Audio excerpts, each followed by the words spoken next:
السلام عليكم ورحمة الله وبركاته. فيديو جديد من قناتكم قناة الكابتن. قبل ما نبدأ الفيديو ما تنسوش تصلوا على سيدنا محمد صلى الله عليه وسلم، وتضغطوا على زر اللايك وتشتركوا في القناة وتفعلوا زر الجرس فضلا وليس أمرا عشان يوصلكوا كل الحلقات الجديدة والمميزة. هنتعرف النهاردة إن شاء الله على موعد مباراة مصر أمام أثيوبيا في الجولة الخامسة من تصفيات كأس العالم 2026 والقنوات الناقلة.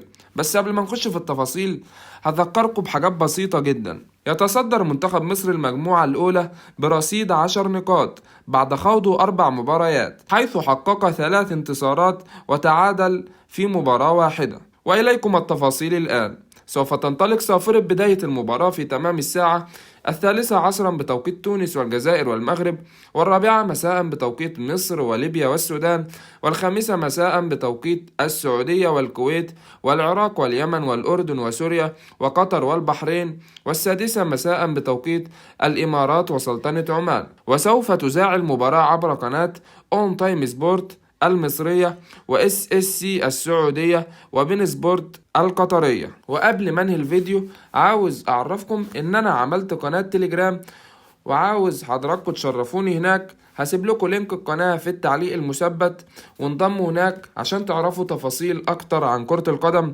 وبس كده، ده كان فيديو النهاردة. لو عجبك ما تنساش اللايك والاشتراك، وكان معاك الكابتن، واشوفك في فيديو جديد. مع السلامة.